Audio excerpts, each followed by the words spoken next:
بسم الله الرحمن الرحيم الحمد لله رب العالمين والصلاة والسلام على رسول خير خلقه محمد وعلى آله وصحبه أجمعين. سبحانك لا علم لنا إلا ما علمتنا إنك أنت العليم الحكيم.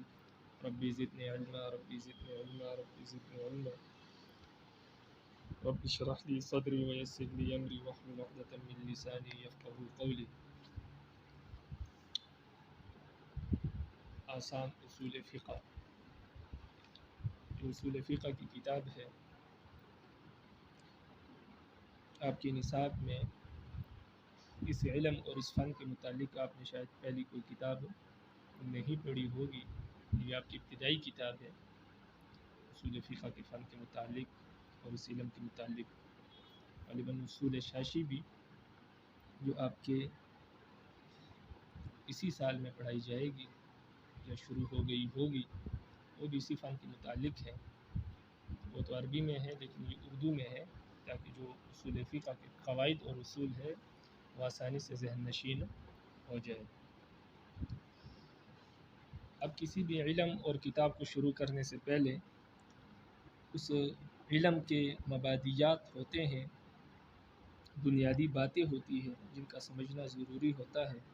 اسی طرح کسی بھی کتاب کے شروع کرنے سے پہلے اس کتاب کے بھی کچھ مبادیات ہوتے ہیں، بنیادی باتیں ہوتی ہیں جن کا جاننا ضروری ہوتا ہے.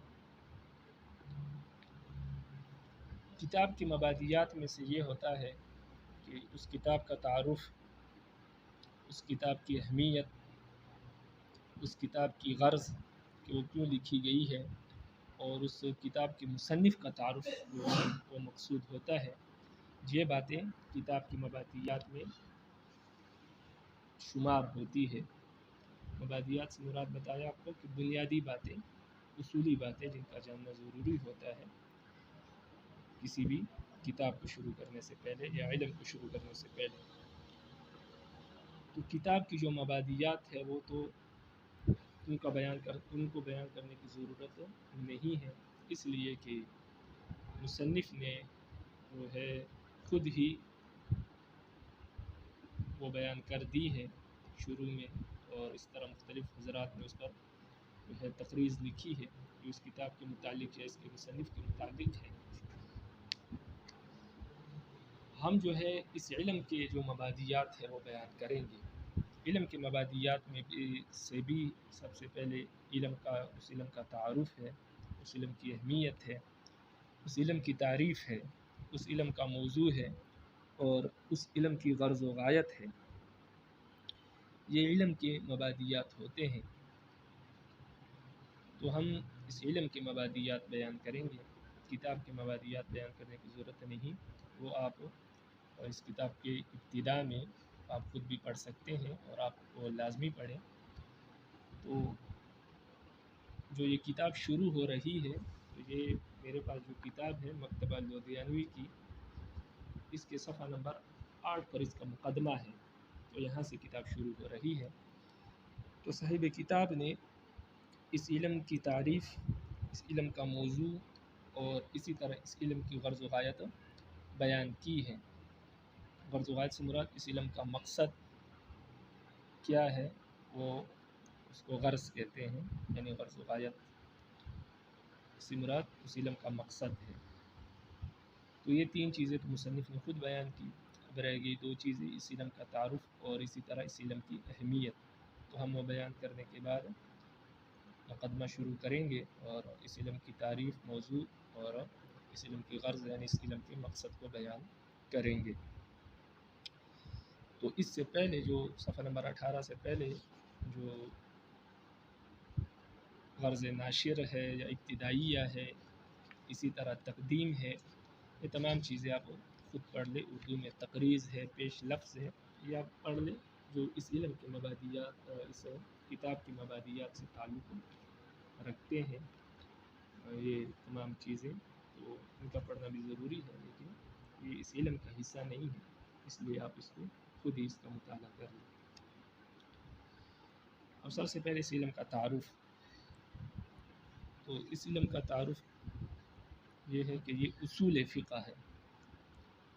فقہ، اب اس میں دو باتیں ہیں، دو الفاظ ہیں، ایک ہے فقہ اور ایک ہے اصول۔ فقہ آپ جانتے ہیں کہ جو مسائل ہیں، شریعت کے جو مسائل ہیں اس کو فقہ کہتے ہیں۔ جیسے نماز کے متعلق مختلف مسائل ہیں، وضو کے مختلف مسائل ہیں، وضو کے جو فرائض ہیں، 4 فرائض یہ بھی مسائل میں آتے ہیں، اسی طرح وہ نماز کے فرائض ہیں، نماز کے واجبات، نماز کی سنتیں، یہ تمام مسائل ہیں۔ پھر لین دین کیسے کرنا ہے یہ مسائل ہے، اس میں ایجاب اور قبول کا ہونا ضروری ہے۔ 4 رکعت 4 جو وضو میں 4 اعضاء کا دھونا فرض ہے، اس کے علاوہ باقی سنتیں ہیں، وضو میں جو ہے واجبات نہیں ہیں، یہ تمام چیزیں یہ مسائل ہیں، اس کو فقہ کہتے ہیں۔ اور آپ نے فقہ کی جو کتابیں ہیں آپ نے قدوری پڑھی ہوگی، تو جس میں مسائل بیان ہوتے ہیں، تو شریعت کے جو مسائل ہیں وہ فقہ کہلاتے ہیں۔ جو شریعت کا اصل میں مقصود ہے، مطلوب ہے کہ انسان رب العالمین کے احکامات پر جو ہے عمل کرے، تو جو احکامات ہیں یہ تمام کے تمام مسائل ہیں۔ تو اس کو عربی میں یا اصطلاح میں فقہ سے تعبیر کیا جاتا ہے۔ عام فہم زبان میں اردو میں اس کو مسائل سے تعبیر کیا جاتا ہے۔ شرعی مسائل جو ہے اس کو فقہ کہتے ہیں، اور اس کے متعلق آپ نے کتابیں پڑھی ہوں گی، نور الازا ہے، قدوری ہے، آگے بھی آپ ہدایہ پڑھیں گے جو فقہ سے متعلق ہے، فقہ کی کتابیں ہیں۔ اسی طرح دوسرا لفظ جو ہے وہ اصول ہے۔ اصول یہ اصل کی جمع ہے، اور اصل کا جو اصلی معنی ہے، لغوی معنی ہے، وہ تو بنیاد ہے، لیکن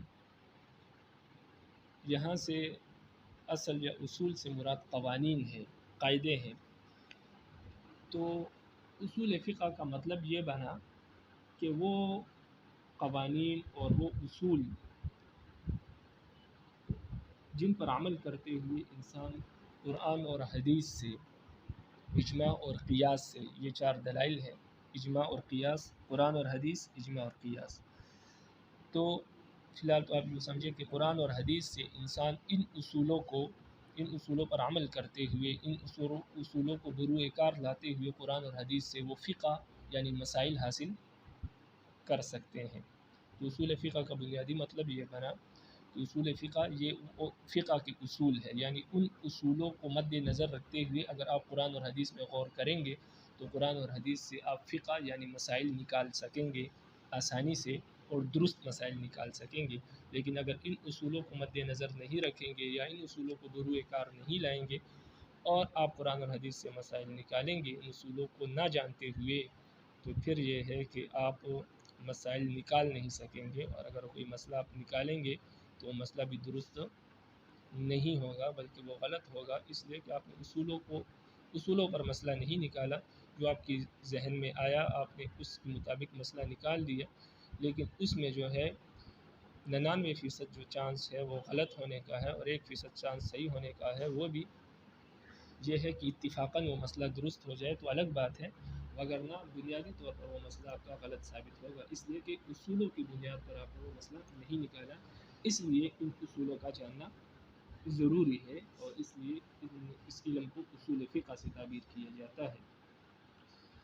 اسی طرح اس علم کی اہمیت کا بھی اس سے اندازہ ہو گیا ہوگا آپ کو کہ یہ وہ علم ہے کہ جس علم کو بروئے کار لاتے ہوئے اور اس علم پر عمل پیرا ہوتے ہوئے انسان قرآن اور حدیث سے اپنا جو مقصود ہے اور مطلوب ہے وہ حاصل کر سکتا ہے، کیونکہ قرآن اور حدیث کا سے مطلوب یہ ہے کہ انسان اس کے مطابق اپنی زندگی گزارے، اور زندگی تب ہی گزار سکتا ہے جب وہ اس قرآن اور حدیث کی اصل مقصود اور اصل منہج تک انسان پہنچ سکے، اور انسان قرآن اور حدیث کے اصل مقصد تک اور اصل مراد تک اور رب العالمین کے احکامات تک اصول فقہ کے بغیر نہیں پہنچ سکتا، اس لیے کہ یہ اصول معلوم ہوں گے تو وہ صحیح مراد حاصل کر سکے گا، رب العالمین کا جو اصل مقصد ہے اس تک پہنچ سکے گا اور صحیح حکم نکال سکے گا، صحیح مسئلہ نکال سکے گا، تب اس پر عمل کرے گا تو رب العالمین کے ہاں وہ ماجور ہوگا، رب العالمین اس کو اجر عطا فرمائیں گے۔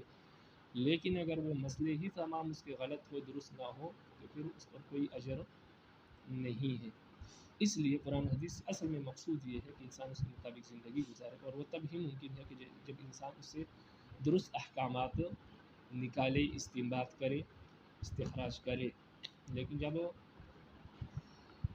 اور درست احکامات بغیر اصول فقہ کے انسان کے لیے نکالنا، استنباط کرنا وہ ممکن ہی نہیں۔ اس لیے اس علم کی اتنی بہت زیادہ اہمیت ہے، اور اس سے آپ کو اس کی اہمیت کا اندازہ ہو گیا ہوگا کہ اس کے بغیر انسان قرآن و حدیث کے اصل مقصود اور مطلوب تک نہیں پہنچ سکتا۔ اب آپ دیکھیں کتاب کو مقدمہ، بسم اللہ الرحمن الرحیم، اصول فقہ کی تعریف۔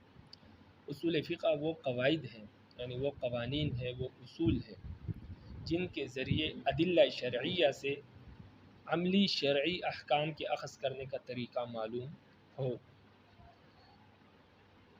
یہ آپ نے یاد اسی طرح کرنا ہے، اور پیپر میں، پرچے میں آپ نے اس کو اسی طرح لکھنا ہے، باقی آپ اس کو سمجھیے ابھی۔ اصول فقہ وہ قواعد ہے، یعنی وہ قوانین ہے جن کے ذریعے آپ ادلہ شرعیہ سے عملی شرعی احکام کے اخذ کرنے کا طریقہ معلوم ہو۔ ادلہ شرعیہ سے مراد قرآن اور حدیث ہے، اجماع اور قیاس ہے۔ تو ادلہ شرعیہ سے وہ قوانین ہے، اصول فقہ وہ قوانین ہے جن کے ذریعے سے آپ ادلہ شرعیہ سے یعنی قرآن اور حدیث سے عملی شرعی احکام اخذ کرنے کا طریقہ معلوم ہو آپ کو۔ ان اصولوں سے آپ کو ادلہ شرعیہ سے یعنی قرآن اور حدیث سے عملی احکامات یعنی مسائل نکالنے کا طریقہ آپ کو معلوم ہوگا کہ یہ اصول جب آپ سیکھ لیں گے تو آپ کو قرآن اور حدیث سے مسئلہ کیسے نکالنا ہے، حکم کیسے نکالنا ہے، کسی مسئلے کا حکم کیسے معلوم کرنا ہے، کوئی مسئلہ کیسے نکالنا ہے، استنباط کیسے کرنا ہے، یہ آپ کو معلوم ہو جائے گا۔ تو آسان الفاظ میں یہ ہے کہ یہ وہ قوانین ہیں، اصول فقہ وہ قوانین ہیں جن کے ذریعے سے آپ قرآن اور حدیث سے مسائل نکالنے کا طریقہ آپ کو معلوم ہوگا کہ یہ قوانین جب آپ کو آ جائیں گے، یہ قوانین جب آپ کو یاد ہو جائیں گے، یہ قوانین جب آپ سمجھ لیں گے تو ان قوانین کے ذریعے آپ قرآن اور حدیث سے مسئلہ کیسے نکالتے ہیں وہ آپ کو معلوم ہو جائے گا۔ تو یہ مقصد ہے اس کا۔ تو آسان الفاظ میں یہ ہے کہ قرآن اور حدیث سے آپ مسئلہ کیسے نکالیں گے، یہ آپ کو اصول فقہ کے قوانین سے معلوم ہوگا۔ آگے ہے اصول فقہ کا موضوع۔ ہر علم کا موضوع وہ چیز ہوتی ہے جس چیز سے اس علم کے اندر بحث کی جائے۔ اس علم میں ہم جس چیز کے متعلق بات کرتے ہیں اور جس چیز کے متعلق بحث کرتے ہیں وہی اس علم کا موضوع ہوتا ہے۔ آپ کو بتایا کہ اصول فقہ میں ہم بحث کس سے کریں گے؟ ادلہ شرعیہ سے، یعنی قرآن اور حدیث سے، اجماع اور قیاس سے۔ اور ان قرآن اور حدیث سے اور اجماع اور قیاس سے ہم مسائل نکالیں گے کہ مسائل قرآن اور حدیث سے کیسے نکالتے ہیں، اور اجماع اور قیاس سے مسائل کیسے نکالتے ہیں۔ تو چونکہ ہم دو چیزوں سے بحث کریں گے، ایک قرآن اور حدیث یعنی ادلہ شرعیہ سے، اور دوسرا مسائل سے یعنی احکام شرعیہ سے۔ تو اصول فقہ میں کا جو موضوع ہے وہ ادلہ شرعیہ اور احکام شرعیہ ہے۔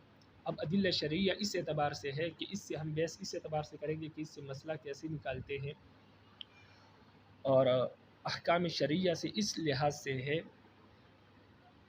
کہ یہ احکام شرعیہ کس طرح مستنبط ہوتے ہیں، کس طرح نکالے جاتے ہیں ادلہ شرعیہ سے۔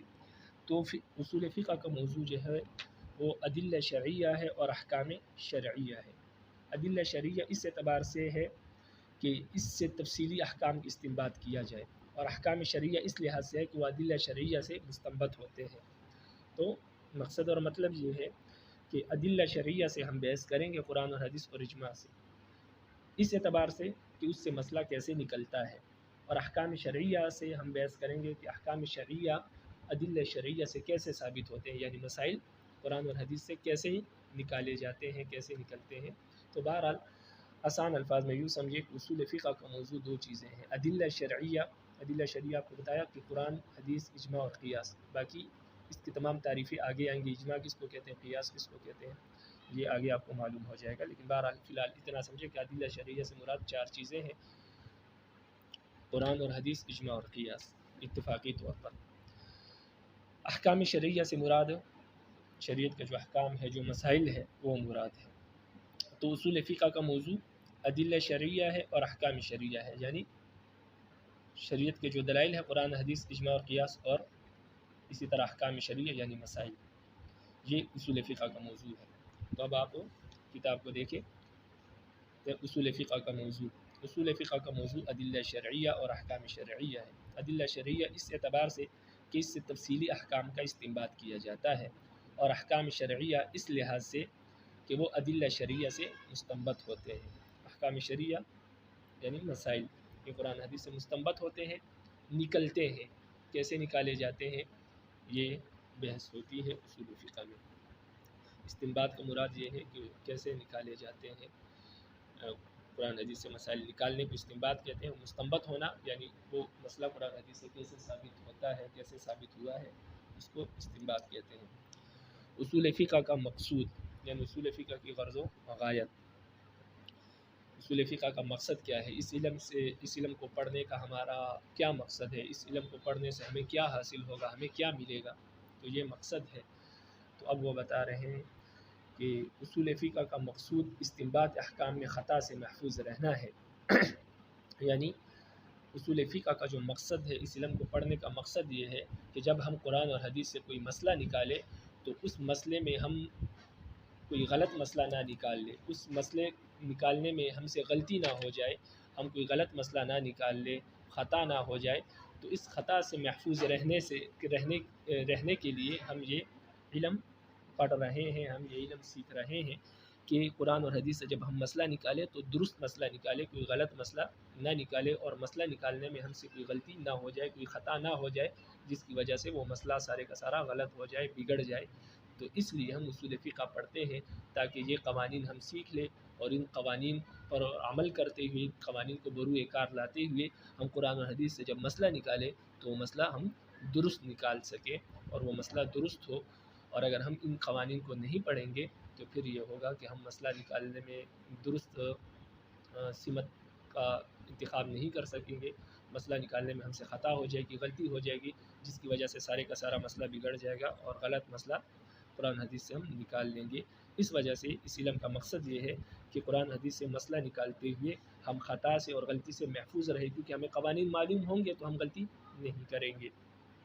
تو یہ مقصد ہے کہ اصول فقہ کا مقصود استنباط احکام میں یعنی قرآن حدیث سے مسائل نکالنے میں خطا سے محفوظ رہنا ہے، تاکہ انسان مسائل نکالتے ہوئے خطا سے اور غلطی سے محفوظ رہے۔ تو اصول فقہ کی تعریف، موضوع اور غرض و غایت کے پڑھنے سے اور اس کے تعارف کے معلوم ہونے سے ہمیں اتنی بات معلوم ہو گئی ہے کہ خلاصہ کلام اس علم کا ہمیں یہ معلوم ہوا کہ اس علم میں ہم تین چیزوں سے بحث کریں گے۔ ایک ادلہ شرعیہ سے یعنی قرآن حدیث اجماع اور قیاس سے، دوسرا احکام شرعیہ سے یعنی مسائل سے، رب العالمین کے احکامات سے، اور تیسرا احکام شرعیہ کی استنباط کے طریقے سے۔ یعنی احکام شرعیہ دو چیزیں ہیں، ہمارے پاس دلائل ہے قرآن حدیث اجماع و قیاس، نمبر دو مسائل ہے۔ تیسری بات یہ ہے کہ ان دلائل سے یعنی قرآن حدیث اجماع و قیاس سے مسائل کیسے نکلیں گے، تو یہ طریقے ہم معلوم کریں گے اس علم میں۔ تو اس علم میں ہم بنیادی طور پر تین چیزوں سے بحث کریں گے، ایک ادلہ شرعیہ سے یعنی دلائل سے قرآن حدیث اجماع و قیاس سے، نمبر دو احکام سے، مسائل سے کہ مسائل یہ مسئلہ یوں ثابت ہوا ہے، اور نمبر تین کہ قرآن اور حدیث سے مسئلہ کیسے ثابت ہوتا ہے، یعنی احکام شرعیہ کی استنباط کے طریقے کیا ہے، قرآن اور حدیث سے آپ مسئلہ کیسے نکالیں گے، وہ قوانین سے اور ان طریقوں سے وہ ہم بحث کریں گے اس علم میں۔ تو لہٰذا اب اس علم کے یعنی اصول فقہ کے جو مباحث ہے وہ تین حصوں پر تقسیم ہے۔ نمبر ایک ہم اس سے بحث کریں گے، اس علم میں بحث کریں گے ادلہ شرعیہ سے، اسی طرح احکام شرعیہ سے، اور نمبر تین کہ ادلہ شرعیہ سے احکام شرعیہ کیسے ثابت ہوتے ہیں ان طریقوں سے ہم بحث کریں گے، یعنی احکام شرعیہ قرآن حدیث سے کیسے نکالے جاتے ہیں اس سے ہم بحث کریں گے، ان طریقوں سے بحث کریں گے کہ کس طریقے سے آپ قرآن اور حدیث سے مسئلہ نکال سکتے ہیں۔ تو وہ طرق بیان کیے جائیں گے اس علم میں۔ تو اس علم کے مباحث جو ہے اصول فقہ کے جو مباحث ہے اس کی تقسیم فرماتے ہیں کہ اس لیے اصول فقہ کی بحثیں تین اہم حصوں میں منقسم ہے یعنی تقسیم ہے۔ نمبر 1 ادلہ شرعیہ، نمبر 2 احکام شرعیہ، نمبر 3 احکام شرعیہ کے استنباط کے طریقے، یعنی قرآن اور حدیث سے مسائل کیسے نکالے جائیں گے، کن طریقوں سے نکالے جاتے ہیں، ان طریقوں سے ہم بحث کریں گے۔ تو جب ان طریقوں سے بحث کریں گے تو لا محالہ اس میں قرآن اور حدیث اور مسائل جو ہے وہ بھی آ جائیں گے۔ تو ہم بنیادی طور پر 3 چیزوں سے بحث کریں گے کہ قرآن اور حدیث سے مسئلہ کیسے نکلتا ہے۔ نمبر 1 تو جب مسئلہ نکالیں گے ہم قرآن اور حدیث سے تو لازمی بات ہے کہ پھر قرآن اور حدیث سے بھی بحث کی جائے گی، یعنی ادلہ شرعیہ سے، اور ساتھ جو مسئلہ ہم نکالیں گے اس کے متعلق بھی ہم بحث کریں گے، تو وہ ہے احکام شرعیہ۔ تو اس لیے اصول فقہ کا جو مباحث ہے وہ 3 حصوں میں منقسم ہے: ادلہ شرعیہ، احکام شرعیہ اور احکام شرعیہ کے استنباط کے طریقے۔